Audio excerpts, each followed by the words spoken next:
여러분 나중에 요거 잘 문제 풀어보고 뭐잘 이해한다고 체크했다가 나중에 계속 보시고 5월 가면 요약집 나오거든요. 요약집 안에 또 기출 지문 중요지가 있어. 한 자주 출제됐던 지문들. 그게 계속 출제된다는 얘기죠. 4-5번 나왔던 것 지문들은. 그래서 그게 그 안에 또 있어요. 요약집 안에. 또 확인하라고. 왜냐? 여러분 기억은 일주일 못 가요. 이게 잊어버려 계속. 그러니까 계속 봐야 돼요. 중요 지문들은. 눈에 익으면은 나중에 잊어버려도 보면은 생각이 나요. 그렇기 때문에 돼요. 당연한 겁니다. 망각곡선이 있어요. 들으면 일어서는 순간 잊어버리는 망각곡선. 그 제가 얘기한 게 아닙니다. 저 유명한 학자, 심리학 학자가 얘기한 겁니다. 자, 저량, 유량이 나오는데, 자, 오늘 배우셨던 또 용어 중에, 자, 우리 경제이론에서는 또 이 유량과 저량을 잘 구분해 두셔야 되는데, 자, 유량은 우리가 프로 개념이고, 저량은 스톡 개념입니다. 자, 유량은 일정 기간, 기간이 들어가는 거고, 여기는 일정 시점입니다. 일정 시점. 자, 일정 기간 동안에, 여기는 일정 시점인데, 자, 기간이 명시되어야 측정이 가능한 변수는 유량이고, 시점으로 명시되어야 측정이 가능한 변수는 저량인데, 시험 문제는 뭐가 나온다? 사례가 나오죠. 사례. 자, 저량의 경제 변수는 모두 몇 개인가? 이런 것은 어려운 문제는 아니야. 쉽게 사례만 알면 되는데, 주택 재고는 요거죠. 저량. 자, 여러분 주택 재고는 현재 시점 미분양 주택의 수, 주택 재고, 재고량은 얼마냐? 이건 저량이에요. 자, 건물 임대료 수입. 자, 여러분 건물의 월 임대료 수입 얼마냐? 또는 토지에 있어서의 연간, 지대 수입이 얼마냐? 소득이 얼마냐? 이것은 유량이에요. 그리고 가계의 자산. 자, 여러분이 가계에 있어서의 여러분 자산, 또 부채, 이런 것은 전부 뭐죠? 저량. 자, 근로자의 임금, 근로자의 월 임금이 얼마냐? 임금은 유량. 도시 인구 규모. 자, 현재 시점 인구가 얼마냐? 인구. 신규를 줘야겠죠. 여러분 주택을 착공해서 일정한 기간이 지나야 신규 주택이 완공돼서 공급되죠. 그래서 기간 개념이 나타나는 신규 주택 공급량은 무슨 개념? 유량. 그러니까 유량 몇 개? 유량 3개, 저량 3개. 그래서 이렇게 사례를 가지고 출제를 또 합니다. 시험 문제 많이 출제하죠. 자, 그리고 2번 부동산 수요 증가에 영향을 주는 요인인데, 자, 수요의 변화를 묻는 건데, 자, 이 수요의 변화에 있어서 우리는 2가지가 있죠. 수요의 변화는 수요 곡선 자체가 오른쪽으로 이동하는 수요의 증가, 수요 곡선 자체가 왼쪽으로 이동하는 감소. 2가지인데 지금 어느 걸 묻는 거죠? 이걸 묻는 거죠. 증가. 요인을 모두 고려하다. 수요자의 실질 소득이 증가한다. 자, 이 수요의 이 변화 요인에 있어서 실질 소득입니다. 여러분 명목상의 소득이 아니라 이 실질 소득이 증가하면은 수요도 뭐한다? 증가를 해요. 실질 소득이 증가하면은 수요도 증가한다. 그래서 기억은 맞는 지문.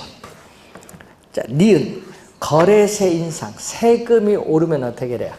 거래세가 뭐예요? 대표적으로 세금인데, 우리가 취득세와 양도소득세 같은 거래세가 인상이 되면은 세금 부담이 높아져요.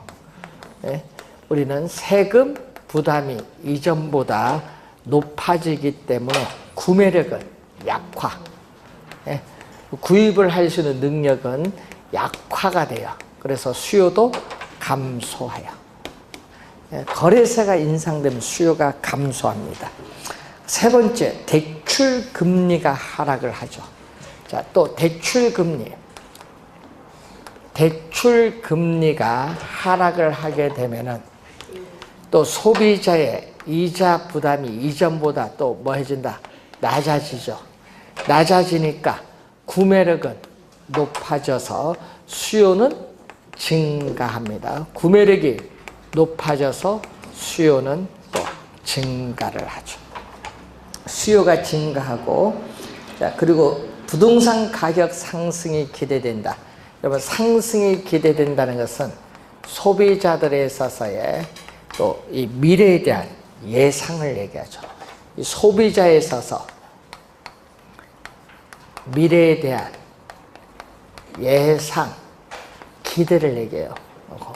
자, 가격 상승이 예상되면 어떻게 돼? 부동산 가격 상승이 기대되면 현재 싸잖아요. 현재 싸니까 현재 시점 부동산 수요는 증가합니다. 그래서 어떻게 돼요? 네 번째, 늘 맞는 지문이고, 다섯 번째, 인구가 줄어들면 수요가 감소를 하게 되겠죠.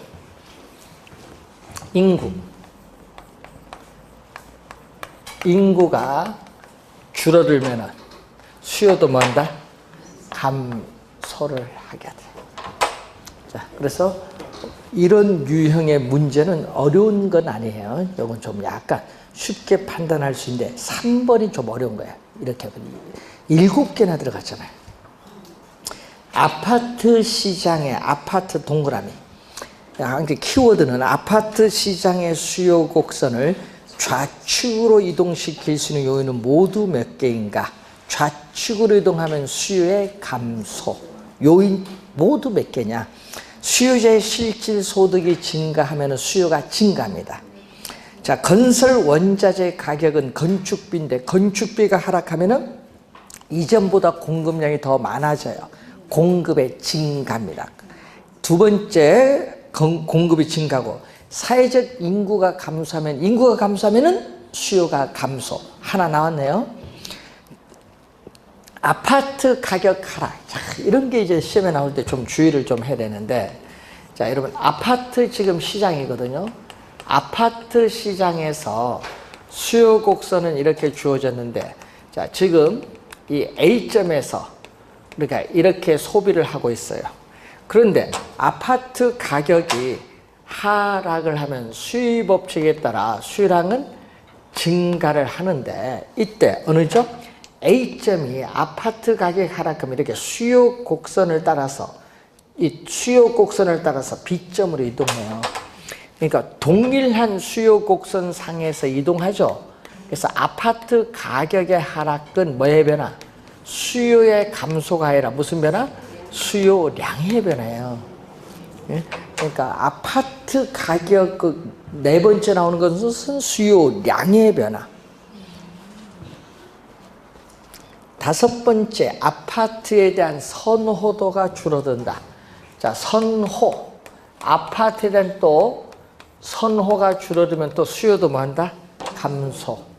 선호중 수요 감소. 우선 두 개는 나와 있고, 또 마지막 거기 보시면 여섯 번째, 대체주택 가격이 하락한다. 자, 대체제인 뭐가 하락? 대체제인 주택 가격의 하락을 하면, 자, 대체제인 주택 가격의 하락을 하면은 아파트 시장에서 아파트 가격, 수요량인데 수요 곡선은 일반적으로 우하향하죠. 가격은 P0, 변화가 없고 수요량은 Q0입니다.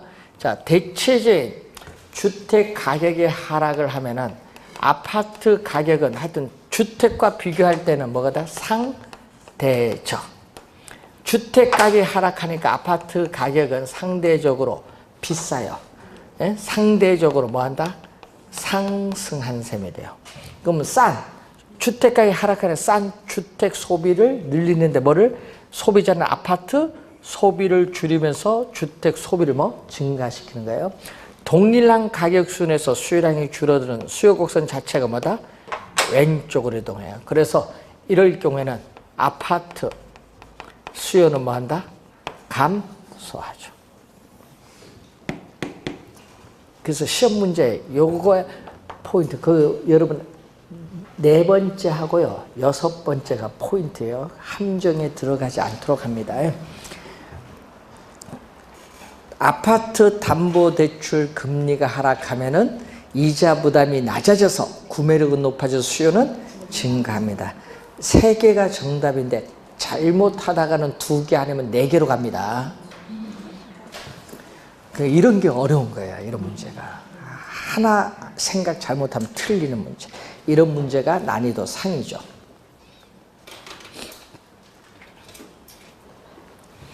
자, 그러면 4번 문제로 갑니다. 부동산 공급 곡선에 관한 설명으로 틀린 것은 한 국가 전체의 토지 공급량이 불변이다. 자, 여러분 이 얘기거든요. 한 국가 전체의 토지 공급량이 이렇게 불변이면요. 불변이면 이렇게 공급 곡선이 뭐가 된다? 수직선. 수직선인데 뭐죠? 완전 비탄력적. 완전 비탄력적인 수직선의 형태일 텐데 완전 비탄력적일 때는 토지 공급의 가격 탄력성은 얼마다? 제로. 1번 맞는 질문. 2번 주택의 단기 공급 곡선은 가용할 수 있는 생산 요소의 제약으로 장기 공급 곡선에 비해서 뭐가 된다? 더 비탄력적이다. 단기는 뭐다? 비탄력적. 장기는 뭐다? 공급이 늘어나니까 탄력적. 그래서 여러분 꼭 기억하세요. 단기는 비탄력적, 장기는 탄력적. 이렇게 기억해 두면 좀 쉬워요. 자, 3번. 부동산 수요가 증가하면은 부동산 공급 곡선이 비탄력적. 여러분 3번 지문은요. 시험 문제 진짜 많이 나오는 지문이야. 작년에도 출제했어요. 또 재작년도 냈어. 자, 공급 곡선의 기울기가 급하면 비탄력적. 공급 곡선의 기울기가 완만하면 탄력적. 수요는 이렇게 주어졌어요. 자, 요 점이 뭐죠? 지금 수요 공급이 만나는 점이 바로 균형. 수요 공급이 만나는 점이 균형인데 수요가 증가하면은 수요 곡선이 우측으로 이렇게 이동하는데, 자, 이게 뭐죠? 수요 곡선이 이동한 이후에 새로운 균형점에서 비탄력적일 땐 가격이 이렇게 많이 오릅니다. 그런데 탄력적은 어떻게 돼?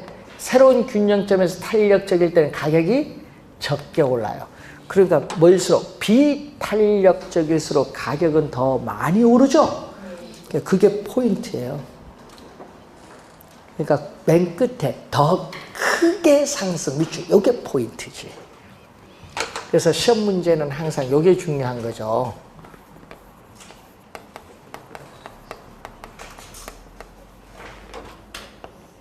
여러분 혹시 알아요? 원래 또 정답으로 물을지.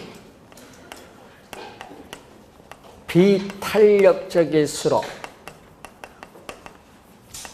가격의 변화폭은 뭐보다? 탄력적인 것보다 더 뭐다? 크다. 이 지문이 계속 말로써 출제하는 거죠. 4번 토지는 용도의 다양성으로 인해서 우하향하는 것이 아니죠. 자, 여러분 토지의 물리적 공급은 이렇게 완전 비탄력적인 뭐다? 수직선을 우리가 띄게 되고 토지의 경제적 공급 또는 용도적 공급은 이렇게 오른쪽 위로 올라가는 우상향한다. 우하향이 아니라 뭐죠? 오른쪽 위로 올라가는 우상향. 자, 토지의 경제적, 용도적 공급. 용도적 공급은 용도의 다양성의 특성에 따라 토지 이용의 용도의 전환을 통해서 공급은 가능해요. 우상향. 4번 정답. 5번 개발 행위 허가 기준의 강화. 규제가 강화되죠. 토지 이용 규제가 엄격해지면 공급이 쉬울까 어려울까요? 공급이 어려우면 비탄력적, 공급이 쉬우면 탄력적이야. 규제가 강화돼서 공급이 어려워지면은 비탄력적입니다. 여러분 지금처럼 개발 행위 허가의 기준, 건축 인허가, 지역 지구제 이런 규제가 강화되느냐 완화되느냐. 자, 5번 문제로 갑니다.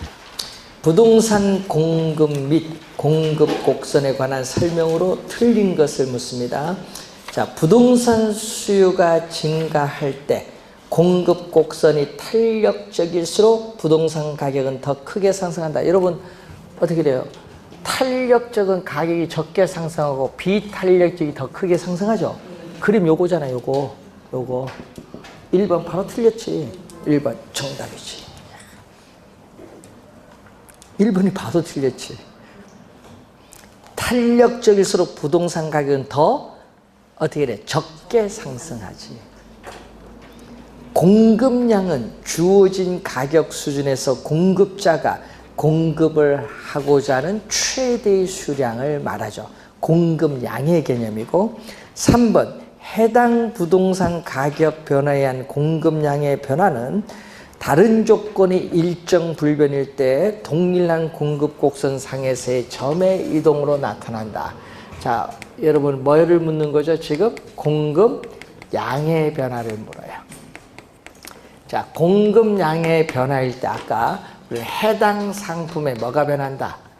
해당 상품의 가격이 변화하고 가격 이외에 다른 요인 조건들은 뭐다? 일정 불변, 변하지 않는다. 불변일 때 가격이 변하면은 동일한 공급 곡선, 뭐에서? 상. 동일한 공급 곡선 상에서 이동을 하는 공급량의 변화죠. 가격이 변하면은 동일한 공급 곡선 상에서 이동하는 공급량의 변화다. 그래서 지금 그 4번 지문은 어디 갔지? 3번 지문은 요거예요. 공급량의 변화입니다. 3번 지문 이 얘기 있겠죠? 공급 곡선은 우상향을 하죠. 자, 아파트 가격이 주어졌고 공급량이 주어졌는데 지금 이 A점에서 아파트 가격이 오르면은 공급량이 이렇게 증가하는데 이 A점이 아파트 가격이 오르면 동일한 공급 곡선 상에서 B점을 이동하죠. 이렇게 동일한 공급 곡선 상에서 이동할 때를 공급량의 변화. 4번 물리적 토지 공급량이 불변. 이 얘기네요. 물리적인 토지 공급량이 불변. 불변이라는 것은 고정되어 있기 때문에 불변이죠. 불변일 때 뭐죠? 완전 비탄력적인 수직선. 이게 몇 번? 4번. 수직선은 뭐다? 완전 비탄력적. 5번 용도 변경을 제한하는 법규가 강화되면 또 공급이 쉽다 어렵다. 공급이 어려우면 비탄력적.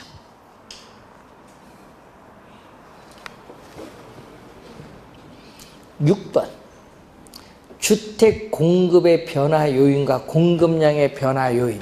자, 우리는 공급량의 변화와 공급의 변화를 보는데 그 박스에 지금 주택이거든요. 문제가 주택이니까 공급량의 변화부터 보는데 뒤에 주택 가격이 찾아보면 되겠죠. 1번이죠. 1번입니다. 주택 건설 업체 수가 증가하면 공급이 증가합니다. 그래서 공급은 뭐가 있다? 가격은 뭐다? 변화가 없는데 가격 말고 이 외의 요인이 변하는 거죠. 가격 이외에 요인이 변했을 때 공급 곡선 자체가 이동을 하죠. 공급 곡선 자체가 이동하는 것을 공급의 변화인데 이때 이 외의 요인 중에 아까 건설업체 수가 증가한다는 거죠. 자, 1번 정답입니다. 그래서 이런 문제는 뒤에 공급량의 변화부터 찾아라. 오늘 오전 수업할 때는 뭐죠? 수요량의 변화였잖아요. 그래서 이게 작년에 출제했거든요. 작년 시험에. 문제 어려운 문제 아닙니다. 자, 7번 문제로 갑니다. 부동산 시장에서 주택 공급 곡선을 우측으로 이동한다. 자, 우측으로 이동하는 것은 공급의 뭐죠? 증가. 네. 그래서 공급의 증가를 가져오는 요인, 어떤 요인이냐, 이걸 보는 거지 뭐. 공급의 증가 요인.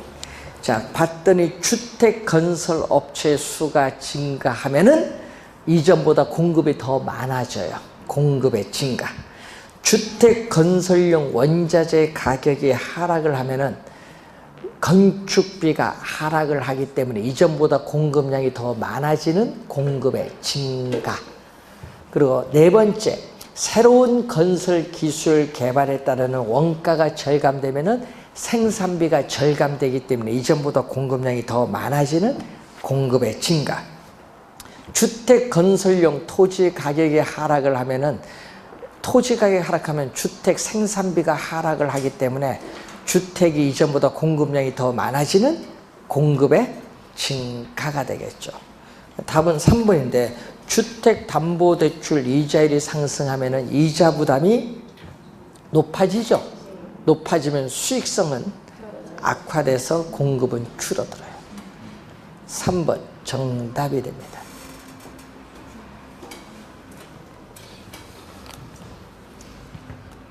자, 3번 질문 정답. 이런 문제는 좀 쉬운 문제입니다. 그래서 여러분 공급에 우리 증가했을 때 공급의 변화 요인이겠죠. 공급의 변화 요인 중에서 시험 문제 많이 나오는 게 아까도 얘기했지만은 기술이라든지 생산 요소의 가격이라든지 건축 뭐죠? 원자재의 가격. 이 지문이 또 제일 시험에 많이 나오는 지문이라고 했어요. 자, 8번 문제로 갑니다. 부동산 수요 및 공급에 관한 설명으로 틀린 것은 자, 아파트와 단독주택의 관계가 대체제라고 가정한다. 그럼 아파트 가격이 상승하면 어떻게 돼요? 자, 대체제. 자, 대체제. 아파트 가격이 상승하면은 단독주택은 어떻게 돼요? 단독주택 가격은 아파트 가격이 오른 것만큼 두 개를 비교할 때는 상대적으로 아파트 가격이 뭐였다? 즉 문제에서 아파트 가격이 상승을 하면 단독주택은 상대적으로 뭐였다? 하락한 셈이 되죠. 그럼 소비자는 어떻게 돼요? 여러분 소비자 입장에서는 비싼 아파트 소비를 줄여야겠죠. 비싼 아파트 소비를 줄이고 상대적으로 싼 단독주택에 있어서의 수요는 뭐한다? 증가시켜요. 상대적으로 싼 단독주택에 대한 수요는 뭐한다? 증가를 해요. 단독주택에 대한 수요가 증가하니까 단독주택 가격은 뭐한다? 상승한다.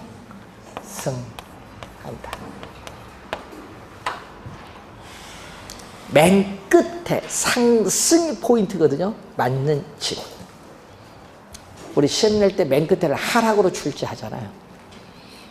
자, 2번. 건축 기자재 가격이 상승하면은 건축비가 상승하거든요. 건축비가 상승하면은 주택 가격이 시장에서 변하지 않을 때 건축비가 상승하면 공급은 뭐야? 이전보다 줄어들죠. 예. 건축 여기가 상승하면은 예? 건축 원자재 가격이 상승하면은 건축비가 상승하기 때문에 예? 이전보다 공급은 뭐 한다?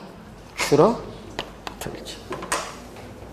네 번째, 완전 경쟁 시장에서의 부동산 공급량은 한계 비용 곡선이 가격 곡선과 일치하는 지점에서 결정된다. 자, 이것은 여러분이 우리 강의도 안 했는데, 왜냐하면은 이런 문제 나오면요, 이런 건 신경 쓸 거 없어요. 자, 완전 경쟁 시장은 현실적으로 존재하지 않는 이상적 시장인데 자원이 효율적으로 배분이 이루어지는 시장이거든요. 자, 그럼 완전 경쟁 시장에서 한번 보시면은 이런 의미입니다. 자, 가격을 나타내고 P는 가격을 나타내는 곡선이 뭐죠? 완전 경쟁 시장에서는 뭐다? 수평선이야. 완전 경쟁 시장은 이게 뭐냐? 평균 비용 곡선. 이렇게 올라가는 거. 이렇게 올라가는 곡선이 한 개. 그림만 그려드리는 겁니다. 그림 그리고 잊어버려서 그 뭐든 설명 요 점 만나는 점이 있죠. 이 점에 여기 Q 세타. 그래서 여기서 공급량이 결정돼요. 뭐죠? 가격 곡선과 평균 비용 곡선과 한계 비용 곡선이 뭐 하는 점? 네? 여기서 만나는 점에서 뭐가 결정된다? 공급량이 결정된다. 그 얘기입니다. 그림 그리면 요거예요. 그 4번 질문. 이것은 어떻게 돼요? 앞으로 15년 이내에 나올 수가 없다. 그러니까 여기 왜 냈냐? 고민 좀 하라고 냈겠지, 시험 문제. 그러니까 이런 문제, 질문 나오면, 빨리 안 배웠다. 그럼 빨리 맞다 해서 빨리 넘어가야 돼. 그럼 다른 쪽이 정답이 있는 거예요. 다른 쪽이. 문제 풀 때 요령이에요. 부동산의 물리적 공급은 뭐가 된다? 단기적으로 물리적 공급은 비탄력적. 공급이 안 되기 때문에 비탄력적. 3번이 정답이죠. 주택 가격이 상승하면은 주거용지의 공급도 뭐야? 증가하지. 감소하는 것이 아니라 주택 가격이 상승하면 건설업체는 주택 공급을 늘려야 되잖아요. 주택 공급을 늘려야 되니까 땅이 있어야지. 그러니까 주거용지 공급도 증가한다. 3번 정답. 그러니까 아까 얘기했듯이 다른 지문에서 정답을 찾아야 돼요. 자, 9번 문제로 갑니다.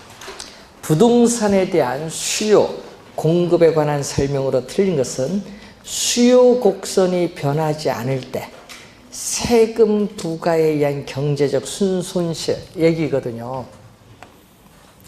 자, 수요 곡선은 변하지 않는데 우리가 비탄력적 공급 곡선의 기울기가 급하면 뭐다? 비탄력적.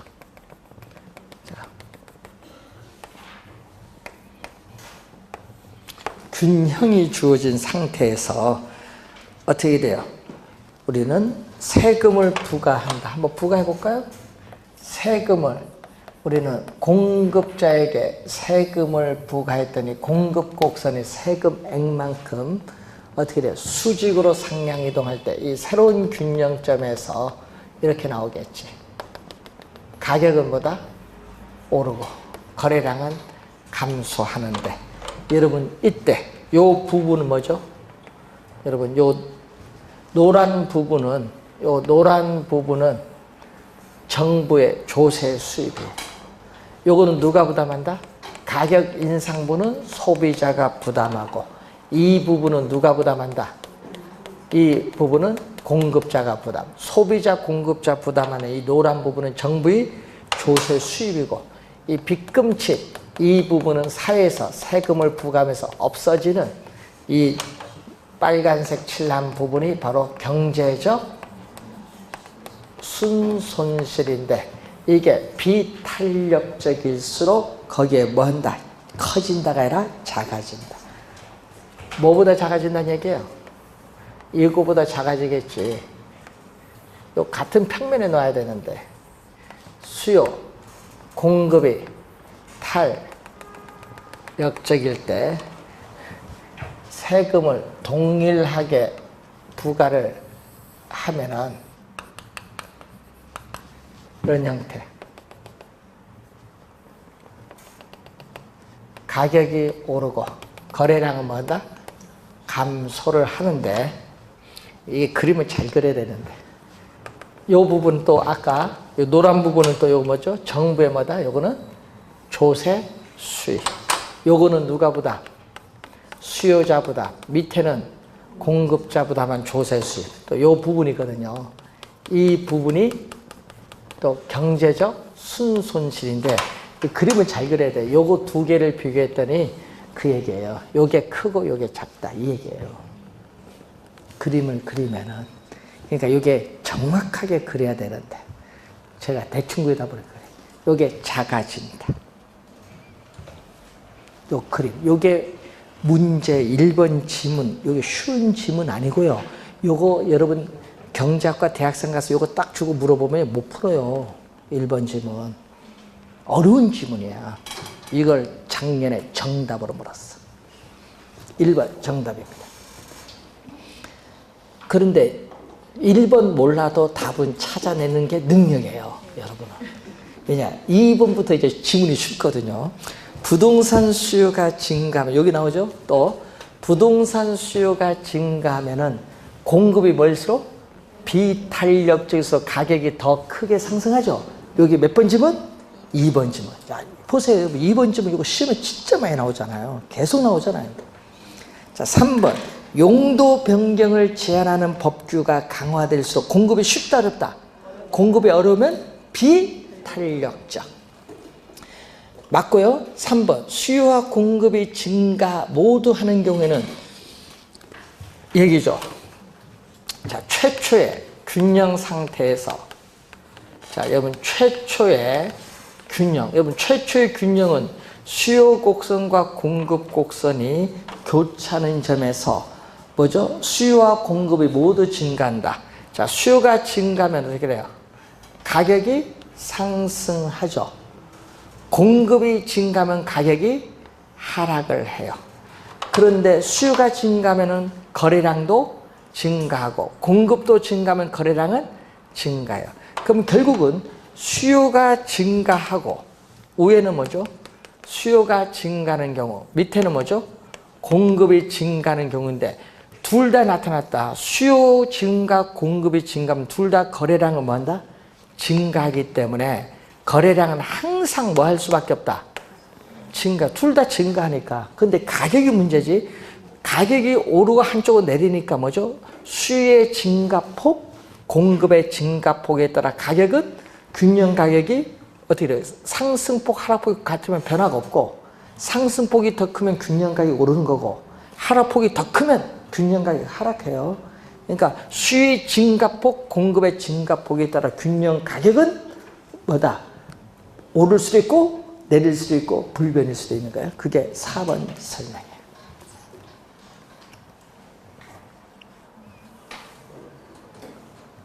(5번) 부동산 수요 곡선상 수요량은 주어진 가격 수준에서 부동산을 구매할 의사와 구매 능력 있는 수요자가 구매하고자 하는 수요량을 우리는 수요량인데 여러분 이거 엄격하게 말하면 최대 수량 이렇게 해줘야 돼요.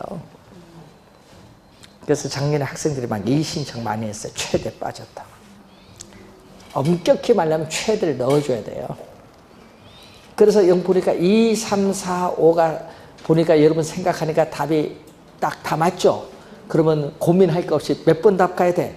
1번 가야 되는 거예요. 그러니까 학생들이요 이렇게 1번 지문 어려운 걸 탁 하니까 여기서 갑자기 멘붕이 와.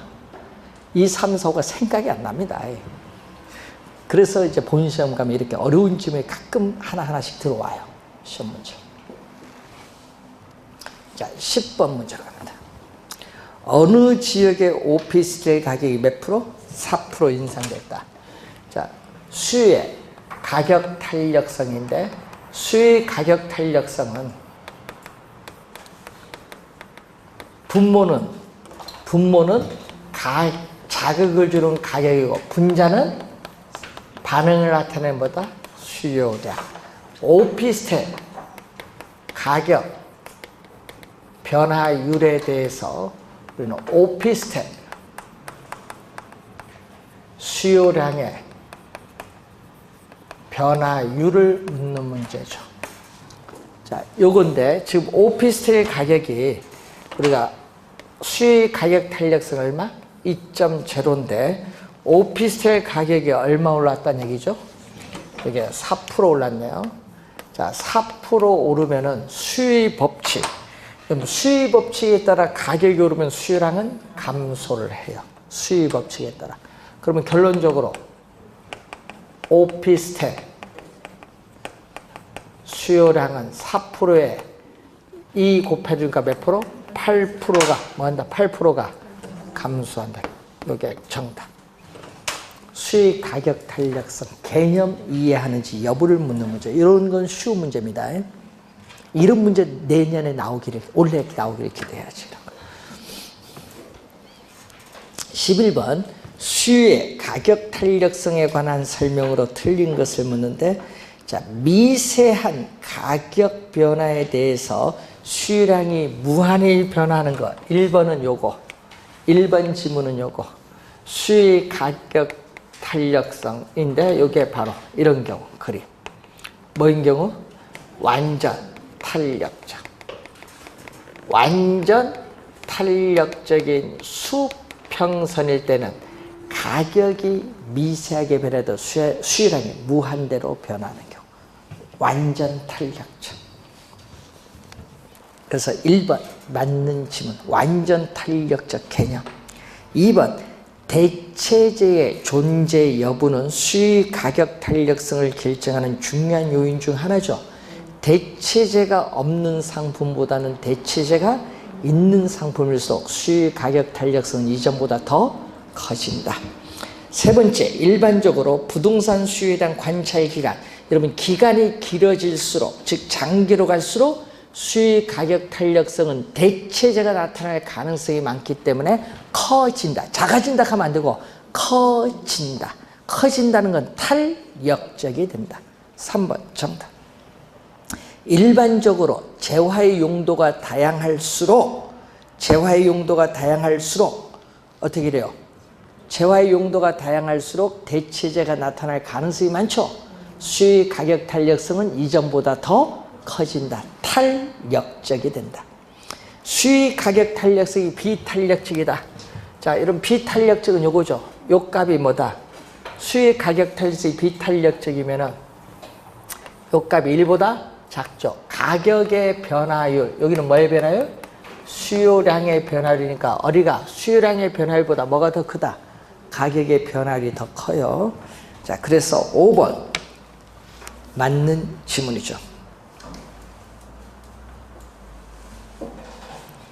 자, 이 11번 문제는 좀 쉬운 형태고 12번 옳은 것을 찾습니다.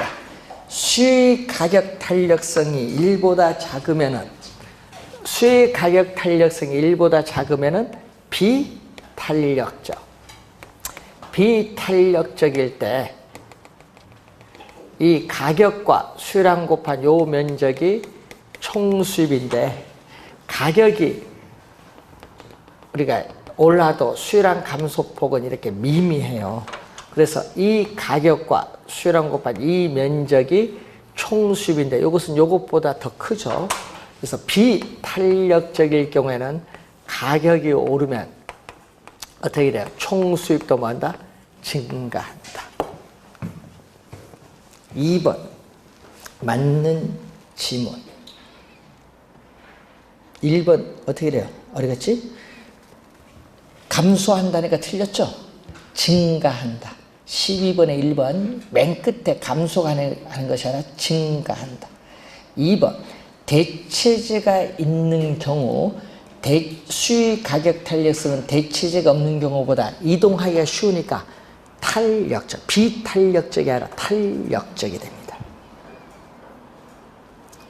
세 번째